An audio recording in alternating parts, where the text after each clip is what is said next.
And here we are, ladies and gentlemen, with the last card from the Madhouse collection for the Elder Scrolls Legends review and discussion series with me, Beaky from the Untitled Game Show. I've had weeks to play with these cards, to test them out, to really share my opinions. That's why I didn't want to give my opinions on all these cards the instant they came out in depth, because I needed time to try them out. And one of the biggest and the most controversial cards added in this collection was Altar of Despair. Such a really unique card added to the game and has such great potential, but at such a high cost. So let's get into it by first of all talking about its art. Its art is on point. I like it a lot. It looks like somebody's about to get sacrificed at an altar. The green effects, the floor, the temple. Yeah, this card in premium looks cool as well. So yeah, this card is pretty damn awesome. Just gonna give it to it right away. Moving on from there, guys, this card is something I want to love. I want to love its effect, because its effect is this. Active, sacrifice a creature to summon a creature from your deck that costs 1. Then increase the creature summoned by this effect by 1. So first turn you sacrifice a creature, you summon a 1-cost creature from your deck. The next turn you summon a 2-cost, and so on and so forth until you use up all 12 uses of this card. Me personally, I've never been in a match long enough to use all 12 uses, but I've been in a match enough to use like 5 or so, about there. Now guys, that comes into my biggest damn downfall with this card. I use it in some of my decks. I use it in my Darwin Close Call deck. It's part of my key part of that deck, because that's a deck that can survive long enough to get this on the field and really make good advantage of it.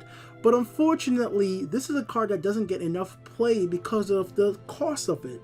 It is a 6-cost card, and with its effect, if you could get this down to like a 5 or a 4 cost, if they could just patch this and make this card just cost a little bit less, just the magical cost is just a little too high to have it in like a good range of decks right now, because the way the meta currently works, where people are trying to win by turn 6, like by turn 6 you might be down to 11 health or not, or on the verge of losing, like nowadays. Like, depending on how these games work, especially in rank, like in rank by turn 6, a lot of times many players have an idea if they're winning or losing, and like by that time, if playing Altar of Despair is your only option, it might be a tricky option to come back for a win.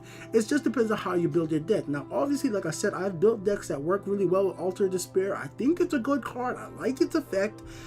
It's just a magical cost that, man, if you don't get it and get to play at turn 6, then it's like, shit, if you're playing this by turn 8, turn 9, turn 10, you're not going to probably get enough use out of this card to get a lot of those strong cards out of it.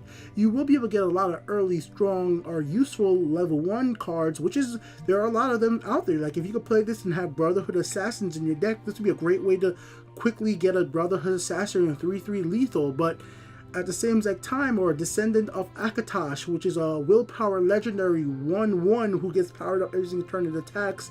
But it's so situational, and it's just, you have to build your deck around the fact that you need to have creatures that you could actually summon from your deck. Because at this point too, if you don't have a creature to summon from your deck, it turns your creature into a sweet roll, which helps out your opponent, so it actually could hurt you. So this really signifies the Madhouse collection, because it's a madness card. It's a card that you have that could turn your own creatures into sweet rolls, which your opponents could use to heal their creatures. It's such a devastatingly tricky thing to use, because you have to build your deck so that you have an even playing field, so that you know every time you sacrifice a creature what you're going to get. Are you going to get a creature, or are you going to get a sweet roll? Because you don't want to get a sweet roll. And I need to know what you guys think about this card in the description.